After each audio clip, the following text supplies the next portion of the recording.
Hi, this is Ronick from Ask.Audio, and we're going to take a nice quick look at the Elektron Digitakt and find out really what it can do. And this is an 8 audio track and 8 MIDI track drum sampler, sequencer, drum machine, drum computer, whatever you want to call it. It's a lovely unit, great to hold. You've got 8 function or rotary encoders here that you can use. You've got a whole bunch of excellent features. You can go polyrhythmic with this thing. You can play sounds chromatically. So let's start off by looking at some of the functions. Okay, when I press one of these 8 top keys, which by the way are kind of like buttons, they're not pads. If you want pads, you might be disappointed, but I think you might not be, because these are actually really fun to play and to program. So let's take a look at what you can do. So we have these different sounds, 8 audio tracks, and these ones are for MIDI. You've got some MIDI external device connected, synth or a drum machine. Up here we've got the master volume and the level data that you can change the level here of the entire track. So sounds and patterns, etc., are organized into banks. We've got, when you hold down banks here, you can see these buttons light up at the bottom. This is bank A, B, C, D, E, F, G, H. Bank A has a maximum of 16 patterns. That's the pattern button, and you can select one of 16. Let's hit play to hear what pattern 1 sounds like. And you can switch between pattern 2 as well if you want, and to other patterns.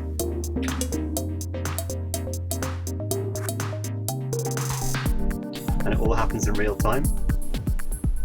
Okay, quick tip, if you've got a delay or a long tail for a sound, hit stop, the stop button there twice very quickly, and that'll solve that problem and cut off the sound immediately. Okay, let's get straight into this and create our own sequence, and I'll show you how to load sounds. So let's choose bank B here, and in bank B we're going to make a different pattern. I've got a few programmed here already. Let's just have a quick listen. Kind of simple stuff. Let's change pattern to pattern 2. Okay, but I'm going to just choose pattern 5 here. Let's start with pattern 5, and let's bring some sounds in. So you've got these 8 knobs up here, and they relate to the different 8 settings or parameters here on the screen, which is a gorgeous screen, by the way. Really good work by Elektron in making this happen. So we select a track by hitting the button. If you do that and the sound is loaded, you will hear the sound. So you might want to use the track button here to select one of the top audio tracks, 1 to 8. So we'll select one, and I'm going to use this knob here, D, to select the sample. And let's just get some simple things up. You've got cursor keys here that you can move up and down. You can move by greater increments by pressing this function key. Ignore the green for a while, and going up and down this list. Actually, it doesn't work here, but it works in most other settings. All right, so we're going to select yes here to choose that. Let's now go to track 2 and select a different sound. You can preview it by pressing the track button itself, quite like that. Let's select track 3, and we can choose something a bit different maybe. What was that? Hi-hats. Let's go for that. Cool. Yes. Track 4. I'm not going to load all the tracks here right now, but let's see what we get. That sounds cool. Yes to that. Track 5. That's quite intuitive. Once you get around to using it, there is a bit of a learning curve, as with many drum machines and Elektron machines.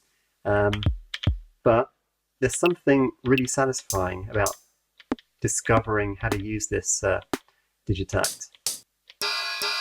Let's go down a little bit more. What was that I heard? That sounds pretty cool. And number 6, let's just stick to 5. All right, and so to make a sequence, you've got 2 different modes that you can use to record sequences in. You have the grid mode, which basically means you hit the record button there. You've got your track selected. Let's just double check. I'll start with a kick. Go back here, and you just simply tap in the steps that you want to appear, right? As you could expect. Oh, let's change the tempo here. Right, well, we can keep that playing. The tempo button is here, and I can simply use the level button here as it tells you to adjust the tempo. So you can do like that. You can adjust the swing using E. These are all got letters below them that correspond to each different slider there. I'm going to stick it to 50 for the time being. That's great. So let's go to track 2. And I'll show you how you can record in live mode. Right, so we've done grid mode, now we'll do live mode. So you hold down the record button and then hit play. And then simply press the track that you want when you want it to appear.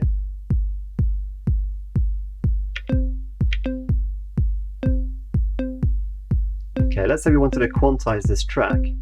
Hold down function and function key, forget the green here for the time being, but these labels underneath in yellow will now be possible to use. So I hit quantize there, and I can choose global quantize or just the track to quantize.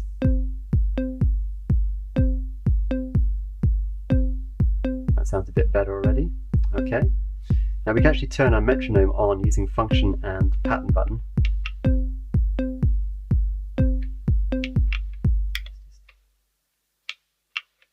Yeah, there we go. And now you can probably hear track. Let's make this track 1 a little bit more interesting. And okay, so we've done 1, 2, and let's just get rid of this metronome. And 3, okay. Let's get a few of these hits in.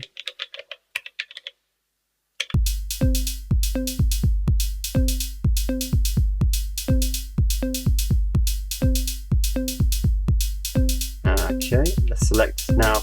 Useful when you're in record mode, in grid mode, to use the track button to then select the actual track you want without triggering it or recording it.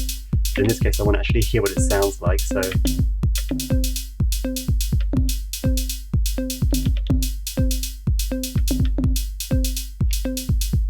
okay.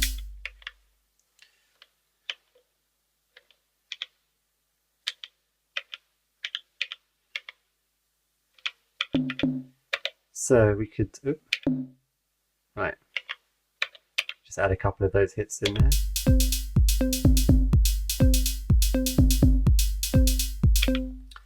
What's number 6? Oh, I don't want to add that. So 6. No, we didn't add anything. 5. Right.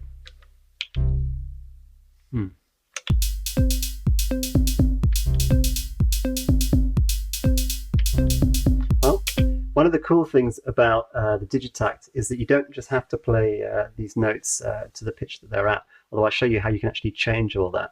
But you've got a chromatic keyboard. So with this track selected, I can hold down function and track, and the 16 buttons here become keyboard-esque. You can go up and down octaves using these buttons here.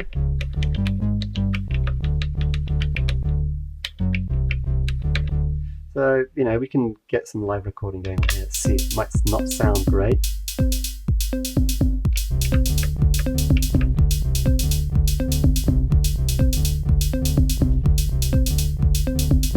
If you want to see where your set chromatic keyboard off, if you want to see where your steps are,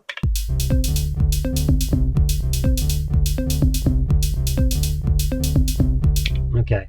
So I'm just going to take a few of these out.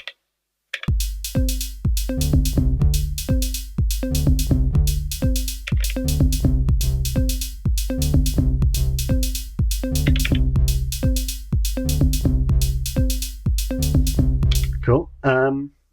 So what else can you do with this thing? Well, there's quite a few more things. So we've got a sound here, this bass sound. Let's say we want to change it a little bit. I'm going to go to SRC here. You can tune it. That's kind of cool.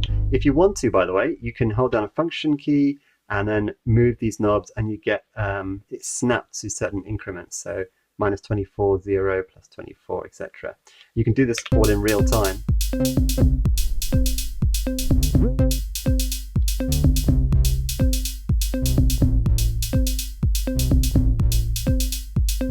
So, okay, we're not going for the best music ever, but you know, it's what it is.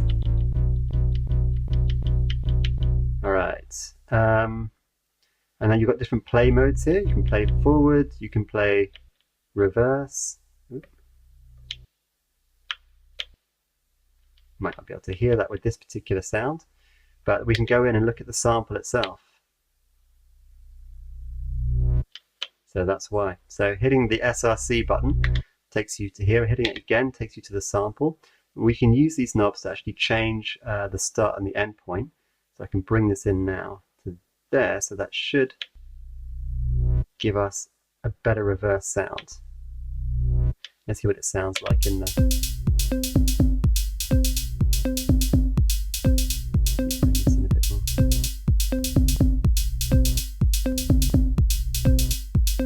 Okay, it's getting more interesting already. Now we've got loads more stuff we can do here. So you can change, for example, the filter. You can adjust the resonance, the filter type, the attack, the decay, basically adjust the whole envelope of this. We can go to the amplitude envelope and adjust that as well. Add some overdrive, add some delay, reverb. Probably work better with percussive sound, but you've got panning as well, so you can go left, right, etc, etc. And again, if you wanted to, you can hold down the function key and then just position that where you want it to go. You've got separate volume control just for the track, and you've got a level control for everything. And we've got an LFO screen here as well. If you hit this again with the function key, you get the master. You can mix basically all 8 of your tracks, of your audio tracks. We've got reverb settings here, we've got delay settings here, you've got assignments where you can assign samples to, which reminds me we should talk about sampling as well. But before we do, let's just see what we've got here. Kind of interesting, I guess, right? But let's say we're performing this. Right, you can hold down the function key and everything turns green, as you see. And then you can use this to actually mute. Let's turn that metronome off, actually. That's confusing me. Right. Okay, hold that down, and now you can actually just bring different tracks in when you want them.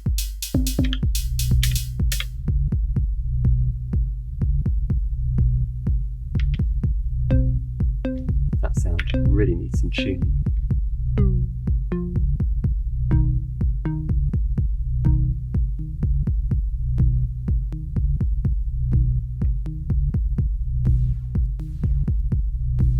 Right, sorry, I got carried away here, but it's the kind of machine that you want to just get tweaking sounds and just do stuff with, right?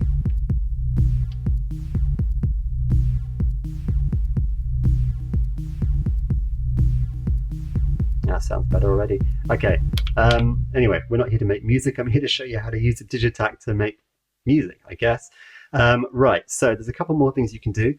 One of the joys of the Digitakt is actually sampling using it. So I have a Critter and Guitari analog synth here. I'm going to have to go a bit Gorilla style and unplug one of these cables that's taking the output from the Digitakt to my audio interface. And I want to show you how you can sample stuff in. So let me just remind myself. So we've got 5 tracks. We don't have a 6th or a 7th or an 8th. Right, so we're going to sample something from the Critter and Guitari Pocket Piano, little analog synthy thing, and put it into one of these tracks, and then just sequence it if you want. Right, so we go to Direct here. That will bring you to the sample screen. I've got monitoring as H is set to yes. And the Critter and Guitari here. So you can actually hear what's coming in through it.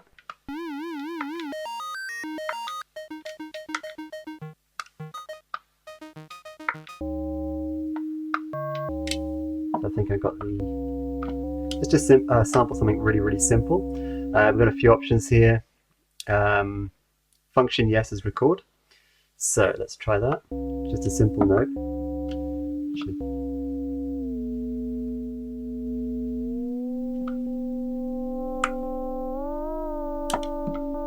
Right, function yes. Let's try another one here. Yes to stop. Cool. I'm going to take that out and reconnect the stuff so we can actually hear it from the Digitakt in full stereo. Turn that off. Okay, so now we can save it or we can preview it with function yes.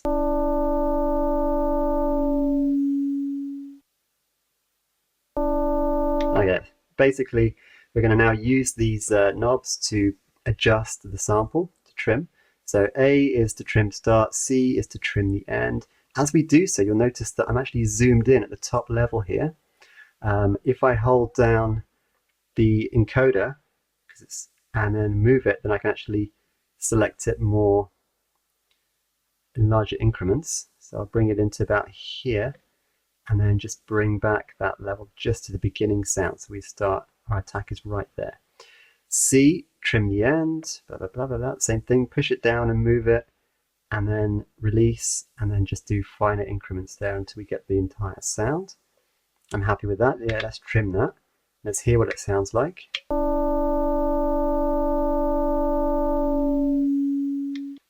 You know what, I want to trim it some more. So let's trim this up to about, I don't know, here. Let's see what kind of sound we can get now. Interesting sound. Yeah, I like that. Okay, let's trim that. So that is our sound. That's great. Yes, to save it. Now we can start using the arrow keys here to start changing the name, or you can just hold down function, and I'm going to call that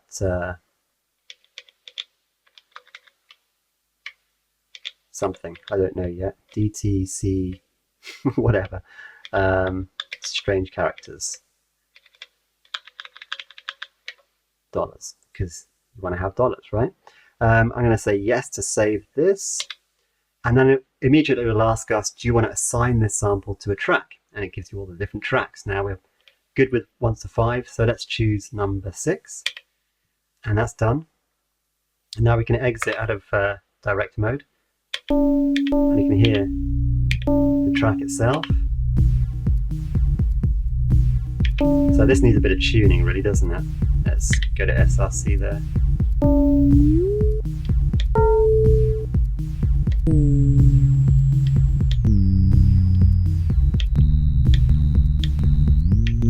So you can just do a whole bunch of stuff. I don't know, I need to spend a bit more time with this and really kind of shape it into something I like. It's got an interesting sound. Anyway, you get the idea. So although we've got 16 steps here in this sequencer, you've actually got pages, so you can take it up to 64 steps, and you could even take each track and make it a kind of polyrhythmic style arrangement. So if, for example, we start with track 1, which is the kick. Let's get this back to here, track 1. If you hit on page, you can see you've got a maximum of 4 pages. If you choose function and page, then you'll get to this menu that shows you for the pattern, the length, and the scale, right? So we could change the length. E is going to change the length as it tells us there. So we could take it up to 32. Actually, let's stick to that being 16. And let's choose a different track. I guess this track, what have we got on there? Is there some weirdness? Okay. So for track 5, I'm going to choose this to be 32. Right, so that should be 2 pages. And we can change the scale of it. We're not going to do that for now. Function yes, length per track. Yeah, we can actually make this into some strange kind of length just for this track. So we could actually say, hey, you know what? Let's make it 22 steps out of 32. Interesting. Let's just see what happens with that. Right, so we'll come out of this, and now we're into track 5. Hit record, hit page to go to the next page, and we can program in a couple more sounds. So we can't do number 11 or 12 or 9, but we can go up to here. Right, so this is what's going to happen if I hit. You can hear now that bassy sound is actually going at a different meter to the rest of the tracks. So there's a lot you can do with that. Other things you can do, I mean, there's plenty more you can do. Obviously, you've got the quantize, you've got the assignment stuff. I should show you, actually. If you go to Save Project here, you can go into the project, load projects, save them, manage projects. You can go through a whole bunch of different samples.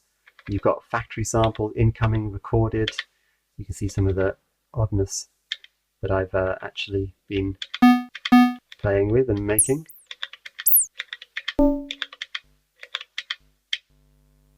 Some of them are very, very, very, very strange.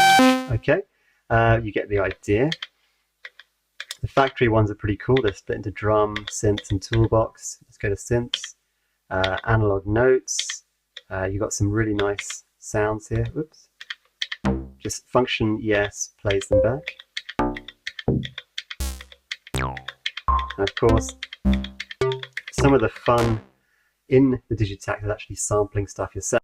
So I'd really recommend that you get into doing that. So that's a really quick overview of this wonderful Elektron Digitakt machine. I do really like it. There's still much more to discover. Overbridge isn't yet ready for this version of Digitakt. It'll come out at some point in the near future, according to Elektron. So we're looking forward to that happening. Basically, it's a really cool machine. It's lovely to work with. You know, it's interesting, it's intuitive. You always discover something new with it as well, which is an interesting part. And we haven't even gone into the copy, clear, and paste stuff, reloading patterns, I mean, a whole bunch of things, and even triggering MIDI hardware using the Digitakt as well, which you use basically. You know, you've got 8 different MIDI tracks here, and you can just sequence it like we showed you creating patterns before. Wonderful. The one thing I wish about this glorious machine was that it was battery powered. That would just be amazing, or have some kind of external battery. Plugging it in is fine, it's great in the studio, but this feels like it's a form factor that feels like it should really be taken around with you somewhere, in a train, in a plane, wherever. It's you know, I'm going to miss it when I next go on a journey. I really, really will. Anyway, this is Ronick for Ask.Audio, giving you a quick look, a first look of the Elektron Digitakt. I hope you enjoyed it. And subscribe to Ask.Audio on YouTube and check out the website for a full review in the future. Thank you.